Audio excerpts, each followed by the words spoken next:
എന്താണ് തൻ്റെ പരിമിതി എന്നത് വളരെ കൃത്യമായിട്ട് ശ്രീനിവാസൻ തിരിച്ചറിഞ്ഞു. കഴിഞ്ഞ ദിവസങ്ങളിൽ എനിക്ക് തോന്നുന്നു ശ്രീജ തന്നെയാണ് സംസാരിച്ചിരുന്നത്. വടക്ക് നോക്കിയ യന്ത്രം എന്നൊരു ചിത്രം വരുമ്പോൾ എന്തായിരുന്നു തൻ്റെ കുറവുകൾ, അല്ലെങ്കിൽ എന്തായിരുന്നു ഒരു അപകർഷതാബോധം സൃഷ്ടിക്കേണ്ട ഘടകങ്ങൾ, അത് തന്നെയായിരുന്നു ആ സിനിമയ്ക്കും മുന്നിലേക്ക് അദ്ദേഹം എടുത്തു വയ്ക്കുകയും എല്ലാം തന്നെ ചെയ്തത്. ആ രീതിയിൽ തന്നെ അദ്ദേഹം അത് അവതരിപ്പിക്കുകയും ചെയ്തു. ഇപ്പോൾ ബിജുക്കുട്ടൻ്റെ വാക്കുകളും അത് തന്നെയാണ് പറയുന്നത്. ഈ രീതിയിലുള്ള ചില അപകർഷതാബോധമുള്ള ചില ഫീലിങ്ങുകൾ, അത്തരം കാര്യങ്ങളെ അദ്ദേഹം പൊളിച്ചടുക്കുകയായിരുന്നു ചെയ്തത്. സിനിമ അതിനുമപ്പുറം കാര്യങ്ങൾ ആവശ്യപ്പെടുന്നുണ്ട്. അപ്പോൾ അത്തരം ചെറിയ തോന്നലുകളിൽ ഒതുങ്ങിപ്പോകേണ്ടതില്ല എന്ന് എല്ലാവരെയും ഓർമ്മപ്പെടുത്തുകയും അദ്ദേഹം ചെയ്തിരുന്നു. ഏതായാലും ഈ രീതിയിലുള്ള പല ചിന്തകളും ഇന്നിവിടെ നിൽക്കുമ്പോൾ പലരും പങ്കുവയ്ക്കപ്പെടുന്നുണ്ട്. നമ്മൾ സിനിമാ ലോകത്ത് നിന്ന് ഇപ്പോൾ സൂര്യ അടക്കം ഇവിടെ കടന്നു വന്നെങ്കിൽ ഇനിയിപ്പോൾ വൈകാതെ ഈ ഒരു 10 മണി സമയത്തിനുള്ളിൽ നിരവധിയായ ആളുകൾ ഇവിടേക്ക് എത്തും എന്ന കാര്യത്തിൽ സംശയമില്ല. കാരണം ഇന്നലെ കൊണ്ട് അത് അവസാനിച്ചില്ല എന്ന് തന്നെയാണ് ഈ ദിവസത്തിൻ്റെ തുടക്കവും അടയാളപ്പെടുത്തുന്നത്. കാരണം ഒട്ടനവധി ആളുകൾ അദ്ദേഹത്തോട് അടുപ്പം സൂക്ഷിച്ചിരുന്നവരെല്ലാവരും തന്നെ ഇവിടേക്ക് വരുന്നുണ്ട്. ഇവിടേക്ക് വന്ന് കടന്ന് ആദരാഞ്ജലികൾ അർപ്പിച്ച് കടന്നു പോവുകയും ചെയ്യുന്നു.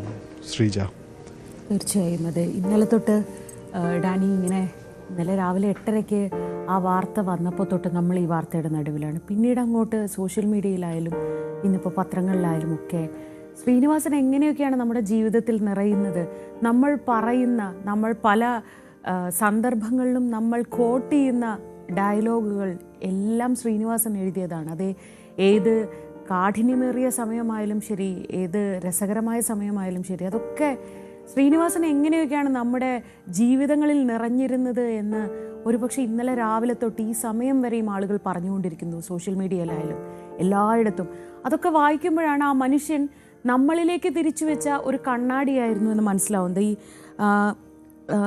ഗാനരചയിതാവായ മനോമഞ്ജിത്ത് എഴുതിയ ഒരു കുറിപ്പ് വായിക്കുകയായിരുന്നു. അതിനകത്ത് അദ്ദേഹം പറഞ്ഞൊരു വാചകം ഇത്രത്തോളം കറക്റ്റായിട്ട് വേറെ എവിടെയും വായിച്ചില്ല. അത് നമ്മൾ സ്ഥിരമായി ഒരേ ദിശയിൽ മാത്രം സഞ്ചരിക്കുന്ന ഒരു വൺവേയിൽ പെട്ടെന്നൊരു ദിവസം നമ്മൾ എതിർദിശയിൽ നടക്കുമ്പോൾ കാണുന്ന കാഴ്ചകളാണ് ശ്രീനിവാസൻ്റെ ചിന്തകൾ.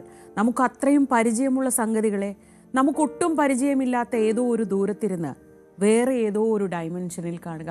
എത്ര ശരിയാണല്ലേ. നമ്മൾക്കിടയിലുള്ള ആളുകളെയാണ് ശ്രീനിവാസൻ നമുക്ക് മുന്നിൽ കൊണ്ടു നിർത്തിയത്. ഒരു പക്ഷേ ചിലപ്പോൾ അത് നമ്മൾ തന്നെയായിരുന്നു.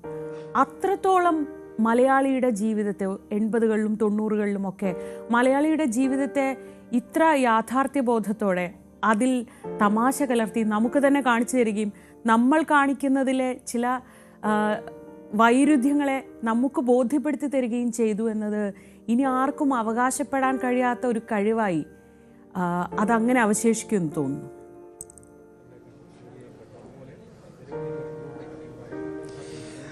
ശ്രീജ, അങ്ങനെ തന്നെ എനിക്കും അത് തന്നെയാണ്. കാരണം നമ്മൾ ഇന്നലെ മുതൽ സംസാരിക്കുമ്പോഴല്ല, ഇപ്പോൾ ശ്രീനിവാസനെ കുറിച്ച് പറയുമ്പോൾ എൻ്റെയും അതോടൊപ്പം തന്നെ ശ്രീജിയുടെയും ഒരുപക്ഷെ പറയുന്ന എല്ലാവരുടെയും മുഖത്തിൽ എവിടെയെങ്കിലും ഒരു ചിരി കാണും. നമ്മൾ മരിച്ചു പോയൊരു മനുഷ്യനെക്കുറിച്ച് പറയുമ്പോഴാണ്. കാരണം അത് അദ്ദേഹം അവശേഷിപ്പിച്ചു പോയ ചില ആക്ഷേപഹാസ്യങ്ങളുടെ രസച്ചരടുകളുണ്ട്, ഓർത്തോർത്ത് ചിരിക്കാൻ പറ്റിയതുണ്ട്. അതീവ ഗൗരവ സാഹചര്യങ്ങൾ അദ്ദേഹം തന്മയത്വത്തോടെ ഒരിക്കലും പ്രതീക്ഷിക്കാൻ കഴിയാത്ത രീതിയിലുള്ള ഒരു ഹാസ്യത്തിൻ്റെ മേൻപൊടിയോടുകൂടി തന്നെ എല്ലാം തന്നെ അവതരിപ്പിക്കാൻ ശ്രമിച്ചു. അത് വലിയ രീതിയിൽ വിജയിച്ചിട്ടുണ്ട് എന്നതുകൊണ്ട് തന്നെയാണ് നമുക്കത്രം ഈ ഗൗരവതരമായ അവസരങ്ങളിലും ചിലപ്പോൾ ഈ ഒരു ശ്രീനിവാസൻ ടച്ചുള്ള ഒരു ഡയലോഗും കാര്യങ്ങളും ഓർമ്മ വരുന്നുണ്ടെങ്കിൽ അത് തന്നെയാണ് അദ്ദേഹത്തിൻ്റെ ഒരു വലിയ മഹാവിജയം തന്നെയാണ് അത് കാണിക്കുന്നത്. നമ്മൾ കടന്നുപോയ തെരഞ്ഞെടുപ്പ് കാലങ്ങളിൽ, ഇനിയുള്ള തെരഞ്ഞെടുപ്പ് കാലങ്ങളിലുമെല്ലാം ആവർത്തിച്ച് സന്ദേശം എന്ന ചിത്രം, അതിൽ വരികൾ ഓർമ്മിക്കുമെങ്കിൽ അത് അദ്ദേഹത്തിന് മാത്രം അവകാശപ്പെടാൻ കഴിയുന്ന ഒരിടമല്ലേ ശ്രീജ. അത് അദ്ദേഹത്തിന് മാത്രം കൈയടക്കം സിദ്ധിച്ച ഒരു മേഖല കൂടിയാകുന്നു എന്നതാണ്. എപ്പോഴും പരിചിതമായ പരിസരങ്ങളിൽ നിന്ന് തന്നെയാണ് അദ്ദേഹം ആളുകളെ കണ്ടെത്തിയിരുന്നത്. ഓർക്കുക, ഈ തളത്തിൽ ദിനേശൻ എന്ന കഥാപാത്രം വടക്ക് നോക്കിയന്ത്രത്തിൽ അദ്ദേഹം ആദ്യമായി അത് സംവിധാനം ചെയ്ത് അത് കൈകാര്യം ചെയ്യുമ്പോൾ എല്ലാവരിലും ആ ഒരു എലമെൻ്റ് ഉണ്ട്. എല്ലാ മനുഷ്യരിലും, ഒരുപക്ഷെ എല്ലാവരിലും തന്നെ അത്തരമൊരു കാര്യങ്ങളുണ്ടെങ്കിൽ അതിനെ അത് ട്രീറ്റ് ചെയ്ത് അത് അതിൻ്റേതായ രീതിയിൽ തന്നെ അവതരിപ്പിക്കുകയും ചെയ്തു. മറ്റാർക്കും അനുകരിക്കാൻ കഴിയാത്ത രീതിയിലേക്കാണ് ശ്രീനിവാസൻ്റെ ചില കഥാപാത്രങ്ങളുള്ളത്, അതിസൂക്ഷ്മമായി. എന്നാൽ ചില വിഷയങ്ങൾ കൈകാര്യം ചെയ്യുമ്പോൾ ഇതിങ്ങനെയും പറയാവോ എന്ന രീതിയിലെല്ലാം അദ്ദേഹം അത് അവിടെയും ഹാസ്യം പ്രയോഗിക്കാവോ എന്ന രീതിയിൽ പറയുമ്പോൾ അത് അവിടെയും അത് സാധ്യമാണ് എന്നത് അദ്ദേഹം തെളിയിക്കുകയും ചെയ്തു. നേരത്തെ ശ്രീജ കോട്ട് ചെയ്തതുപോലെ ഈ എതിർ ദിശയിൽ വരുന്ന കാഴ്ചകൾ പെട്ടെന്നൊരു ദിവസം നമ്മൾ നടന്നു കാണുമ്പോൾ കാണുന്ന മുഖങ്ങൾ, തീർച്ചയായും അത്തരമൊരു നടത്തം അദ്ദേഹം നടന്നതിൻ്റെ പ്രതിഫലനങ്ങൾ തന്നെയാണ് നമ്മൾ പിന്നീട് ആ തിരശ്ശീലകളിൽ കണ്ടതും. അദ്ദേഹം സൃഷ്ടിച്ചെടുത്ത കഥാപാത്രങ്ങൾ പലതും ഈ ആക്ഷേപഹാസ്യത്തിൻ്റെ വെമ്പൊടിയോടുകൂടി തന്നെ അവതരിപ്പിക്കപ്പെട്ട സൂപ്പർ താരങ്ങളടക്കം വിജയിപ്പിച്ച ചില കഥാപാത്രങ്ങളടക്കമുള്ള കാര്യങ്ങളുണ്ട്. ഇതിലെല്ലാം തന്നെ അതിൽ നമ്മളൊരു ശ്രീനിവാസൻ ടച്ച് കാണും. നമ്മൾ കേരളക്കര, അത് ഇവിടെ നിന്നാണ് കുഞ്ചൻ നമ്പ്യാരുടെ ആക്ഷേപഹാസ്യങ്ങളുണ്ടായത്. നമ്മൾ ആദ്യം ശീലിച്ചതും എല്ലാം തന്നെ അത് തന്നെയായിരുന്നു. അവിടെ നിന്ന് പിന്നീട് നമ്മൾ ഒരുപാട് കാലത്തിന് പല അത്തരം ചില ആക്ഷേപഹാസ്യങ്ങൾ പിന്നീടും പല പകർന്നാട്ടങ്ങളുണ്ടായിരുന്നു. പിന്നീട് നമ്മൾ വായിച്ച് മനസ്സിലാക്കുന്നു VK-ൻ്റെ ഹാസ്യങ്ങൾ എന്തായിരുന്നു. അതിനുശേഷം ഇപ്പുറത്തേക്ക് വരുമ്പോൾ നമുക്ക് പിന്നീട് സിനിമയിൽ അത്തരം ഒരു ടച്ച് ഉണ്ടാകുന്നു. എനിക്ക് തോന്നുന്നു ശ്രീജ, നമ്മൾ ശ്രീനിവാസൻ്റേത് ഒരുപക്ഷെ KG ജോർജിൻ്റെ ഒരു സ്കൂളായിരിക്കാം. കാരണം അദ്ദേഹം കൈകാര്യം ചെയ്ത പഞ്ചവടി പാലം എന്ന ചിത്രം അത് മലയാളത്തിലെ ഏറ്റവും ലക്ഷണമൊത്ത ആക്ഷേപഹാസ്യമായിരുന്നു. ശ്രീനിവാസൻ്റെയും KG ജോർജിൻ്റെയും എല്ലാ ആക്ഷേപഹാസ്യങ്ങളുടെ ഒരു പ്രത്യേകത, അതിൽ അവതരിപ്പിക്കുന്നവർ അത് അതീവ ഗൗരവതരമായാണ് അത് അവതരിപ്പിച്ചത്.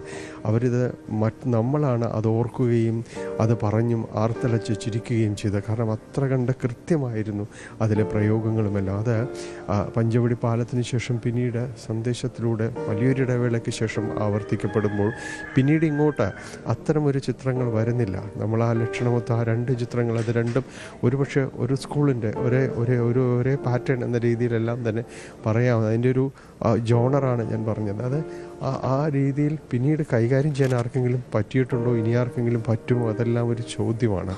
ഏതായാലും അത് തന്നെയാണ് അദ്ദേഹത്തെ മറ്റുള്ളവരിൽ നിന്ന് വേറിട്ട് നിൽക്കുന്നത്.